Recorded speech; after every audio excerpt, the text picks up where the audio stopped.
Press media நண்பர்களுக்கு வணக்கம். Producer Kothandan sir, director Guru sir, Udhaya sir, Thirumalai sir மற்றும் சோனியா மேம். எனக்கு குரு சாரை பல இடங்களாக தெரியும். ஏன்னா இதுக்கு முன்னாடி ஒரு 5-6 வருஷம் முன்னாடியே எனக்கு ஒரு கதை ஒன்று சொன்னார். ரொம்ப நல்ல இயக்குனர், நல்ல ரைட்டர், நல்ல கிரியேட்டர். ஆக்சுவலாக ரொம்ப நல்லா சொல்லுவார் கதையை. சார் சொன்ன மாதிரி அவர் இங்கே ஏன் இவ்வளோ நர்வஸாக நடித்தார்ன்ற எனக்கும் தெரியல. நான் ரொம்ப நல்லா பேசுவார், ஃபோன்லலாம் பயங்கரமாக பேசுவார். நான் பிக் பாஸ் போகிறதுக்கு முன்னாடி கூட ஒரு கதை ஒன்று சொன்னார் என்கிட்ட. அது அமைதியாக உட்கார். அதாவது பஞ்சதந்திரத்தில் அந்த ஸ்ரீமான் வந்து ஒரு ஆக்சிடென்ட் பண்ணுவார், ஒரு வண்டி இடிப்பார், இடிச்சு இப்படி போய் நிற்பார். நான் இடிக்கவே இல்லை, அது மாதிரி தான் அவர். பட்டு நல்ல அவர் சார் சொன்ன மாதிரி நல்ல ஒரு இயக்குனர், நல்ல ஒரு நடிகர், ஒரு விஷயத்த எடுத்து சொல்கிறதும் ஸ்கல்ப் பண்ணுறதுக்கும் நல்ல ஒரு இயக்குனர். இப்போ யாரும் கம்பேர் பண்ணல உண்மையால். இப்போ இருக்கிற லீடிங் ஒரு சில இயக்குனர்கள் இருக்காங்க, மாதிரி செல்வராஜ் சார், கார்த்திக் சுப்ராஜ் சார், இது மாதிரி நிறைய ஒரு டைரக்டரோட இடத்துல கூடிய சீக்கிரம் விரைவில் அந்த இடத்த பிடிக்கக்கூடிய அனைத்து தகுதியும் இருக்கிற நல்ல ஒரு இயக்குனர் தான் குரு சார். கண்டிப்பாக சில பேர் கதை ரொம்ப நல்லா அழகாக சொல்லுவாங்க, சில பேருக்கு எடுக்க வராது, சில பேருக்கு எடுக்க தெரியும், அது சொல்ல தெரியாது. சில பேர் இப்படி ஒரு விஷயங்கள் இருக்கும். இவர் அனைத்தும் எல்லா தகுதியும் இருக்கிற ஒரு நல்ல ஒரு இயக்குனர். சில சினிமாவில் லக்குன்னு ஒரு விஷயம் சொல்லுவாங்க. கண்டிப்பாக நம்ம என்ன உழைச்சாலும் அது கண்டிப்பாக நேரங்காலம் கொண்டு போய் தள்ளுன்னு ஒரு விஷயம் இருக்குது. அது வரைக்கும் நம்ம வெயிட் பண்ணி ஆகணும். அதுக்கான நேரம் கண்டிப்பாக உங்களுக்கு வந்திருக்கு நம்புகிறேன் சார். கண்டிப்பாக ஏன்னா சில படத்தோட டைட்டில் எல்லாத்துக்கும் அமையாது. பருத்தின் டைட்டில், அதில் அந்த அந்த லீட் ரோல் யாரை வச்சு உமன் சென்ட்ரிக்காக பண்ணுறோம், அந்த போஸ்டர் அடிக்கிற ஒரு விஷயம் இருக்குது.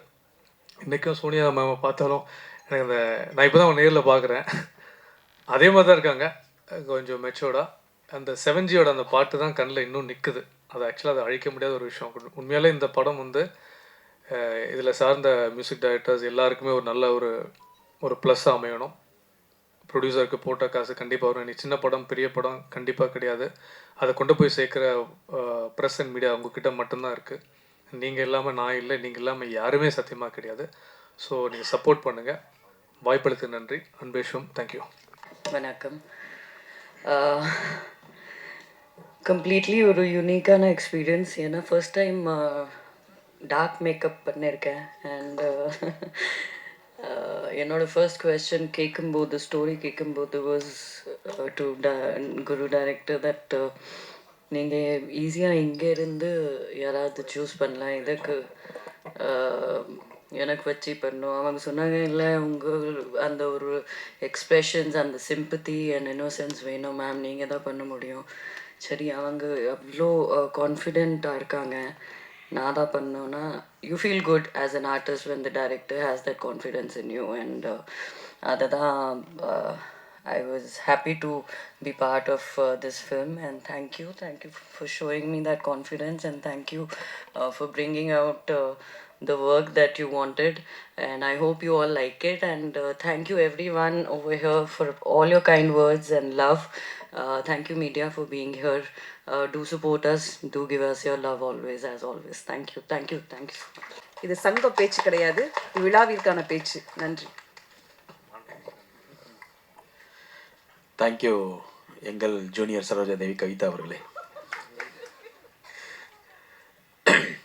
எல்லாருக்கும் வணக்கம். என்னுடைய குடும்ப நண்பர்கள், ப்ரெஸ் மீடியா, முதல்ல உங்களுக்கு எல்லாருக்கும் வணக்கம். இங்கே வந்திருக்க மேடையில் உள்ள எல்லா பெரியவங்களுக்கும் பெரிய வணக்கம். ஆக்சுவலாக நான் வந்து ஆடியோ லான்ச் உங்களுக்கு தெரியும், நிறைய இடத்துக்கு வரமாட்டேன். பட்டு இவன் வந்து பல்பம், இவன் பேர் வந்து ஒரிஜினல் பேர் வந்து நாங்கள் பல்பம் தான் கூப்பிடுவோம். அவர் பேர் பல்பம். என்னுடைய ராரான்ற ஒரு படத்துலேயே வந்து ஒரு சின்னதாக ஒரு நடிச்சிருப்பான், பார்த்துருப்பீங்க. நான் அவன் சொல்கிறேன்னா உரிமையாக தான் சொல்கிறேன். ஏன்னா வந்து கிட்டத்தட்ட ஒரு 20 வருஷமாக மனோஜ் பாரதிராஜா அவனுக்கும் எனக்கும் ரொம்ப ஒரு எங்களுடைய கூடையே இருப்பா அப்படி. ஸோ அப்படிப்பட்ட ஒருத்தர் வந்து இன்றைக்கி மிகப்பெரிய ஒரு வளர்ச்சி அடைஞ்சிருக்கும் போது இதை விட சந்தோஷப்படுறதுக்கு நிச்சயமாக ரொம்ப பெருமையாக இருக்குது. குரு ஸோ ரொம்ப சந்தோஷமாக இருக்குது. நான் அப்போயும் சொல்ல ஆடியோ லான்ச்சுக்கு, ஆனால் நான் ஒரு தரமான படம் எடுத்து தான் அவங்களை ஆடியோ லான்ச்சு கூப்பிடுவேன் அப்படின்னா, எல்லாமே தரமான படம் தான், எடுக்கிற படம் எல்லாமே தரமான படமாக தான் இருக்குது. ஸோ இதனுடைய கண்டென்ட்டை பார்த்தேன். மியூசிக்காக இருக்கட்டும் சரி, ஆர்டிஸ்டாக இருக்கட்டும் சரி, எல்லாருமே அவ்வளோ பிரமாதமாக ரொம்ப நல்லா பண்ணியிருக்காங்க. ஸோ எல்லாருமே மியூசிக்லேருந்து நான் இவ்வளோ தூரம் எதிர்பார்க்கல. நல்ல கண்டென்ட் வந்து என்றைக்குமே ஜெயிக்கும். தமிழ் சினிமாவில் வந்து இன்றைக்கி வந்து ப்ரூவ் ஆயிருக்கு. ஸோ கண்டென்ட் நல்லா இருந்ததுன்னா கண்டிப்பாக வந்து தமிழ் சினிமாவில் மிகப்பெரிய ஒரு வரவேற்பு இருக்குது. சமீபத்தில் நிறைய படம் பார்த்துருக்கோம். கண்டென்ட் நல்லா இருந்து நீங்கள் எல்லாருமே அவங்களுக்கு சப்போர்ட் பண்ணும்போது, பத்திரிகை மீடியா எப்பயுமே நீங்கள் சப்போர்ட் பண்ணால் நிச்சயமாக அந்த கண்டென்ட் வந்து உங்களுக்கு பிடிச்சிருந்தா டெஃபினட்டாக சப்போர்ட் பண்ணுவீங்க. குறைஞ்சபட்சம் அதனால தான் என்னுடைய லேட்டஸ்ட் மூவிலாம் கூட ஓரளவுக்கு நல்லா பேர் வாங்கி கொடுத்தது எனக்கு உங்களுடைய சப்போர்ட்டால். ஸோ ரொம்ப நிச்சயமாக வந்து இந்த படம் மிக பெருசாக கண்டிப்பாக வரும். அண்டு இந்த படத்தை இவருக்கு என்னுடைய தம்பிக்கு வாய்ப்பு கொடுத்த ப்ரொடியூசர்ஸ்க்கு நான் வந்து இந்த நேரத்தில் நான் நன்றி சொல்லிக்கிறேன். ஏன்னா ரொம்ப பெரிய விஷயம். இன்றைக்கி வந்து ஒரு படத்தை வந்து ப்ரொடியூஸ் பண்ணுறன்றது வந்து சாதாரண விஷயம் கிடையாது. அதை எடுத்து கரெக்டாக ரிலீஸ் பண்ணி அதை எடுத்து பண்ணுறது வந்து ஒரு பெரிய விஷயம். அதை வந்து கரெக்டாக எடுத்து ரிலீஸ் பண்ணுறதுக்கும் மிஸ்டர் ஸ்ரீதர் அவரும் வந்திருக்காரு. ஸோ ரொம்ப பெரிய விஷயம். நிச்சயமாக இந்த படம் வந்து ரொம்ப நல்லா ஓடுன்னு நினைக்கிறேன். அண்டு சோனியா, ஆக்சுவலி நான் வந்து 7G ரெயின்போ காலனிலேருந்தே உங்கள் ஃபேன் தான் சொல்லணும். பிகாஸ் ஏன்னா வந்து அந்த டைம்லேருந்தே வந்து ரொம்ப ஒரு நல்ல ஒரு பர்ஃபார்மர். இப்படிப்பட்ட ஒருத்தர் வந்து இந்த மாதிரி ஒரு கேரக்டர் பண்ணுறதுன்றது ரொம்ப பெரிய விஷயம். Hats off. ரொம்ப நல்லா இருந்தது உங்கள் ஃப்ரேமில் உங்களுடைய பர்ஃபார்மன்ஸ் எல்லாமே. ஸோ எல்லாருமே இங்கே வந்து திருமலை இருக்கிறாரு, ப்ரொடியூசர் சங்கத்துடைய மிகப்பெரிய ஒரு தூண், போராளி, அண்ட் சினிமாவுடைய போராளின்னு சொல்லணும். இங்கே ராஜா இருக்கிறாரு. ஸோ இது மாதிரி நிறையா பிரதர் இருக்கிறாரு. ஸோ நிறையா பேர் வந்திருக்காங்க.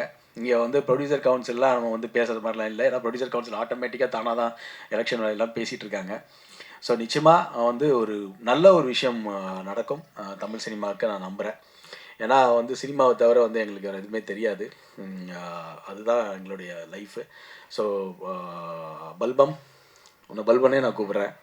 ஒரு பேர் பல்பம் தான். ஸோ நிச்சயமாக வந்து இந்த படம் வந்து நீ இருட்டு வெளிச்சம்லாம் சொல்லாத. லைஃப்னா வந்து இருட்டு வெளிச்சம்லாம் மாறி மாறி தான் வரும். ஸோ டெஃபினட்டாக வந்து அந்த ஒரு மாதிரி டெஃபினட்டாக உனக்கு இனிமேல் வெளிச்சம்தான். அதை பற்றி நீ கவலைவே பட தேவையில்லை. ஏன்னா ஒவ்வொரு நேரம் வரும். அந்த டைம் வரும்போது கரெக்டான ஒரு வெளிச்சம் வந்து உனக்கு டெஃபினட்டாக வரும்ன்றது தான் என்னுடைய ஆசை. நிச்சயமாக இந்த படம் மிகப்பெரிய வெற்றி பெறணும். அது பத்திரிக்கை மீடியாவில் தான் நான் நம்புகிறேன். அண்டு பிரஜன், எங்கள் வீட்டில் உங்களுக்கு நிறையா ஃபேன்ஸ் இருக்காங்க.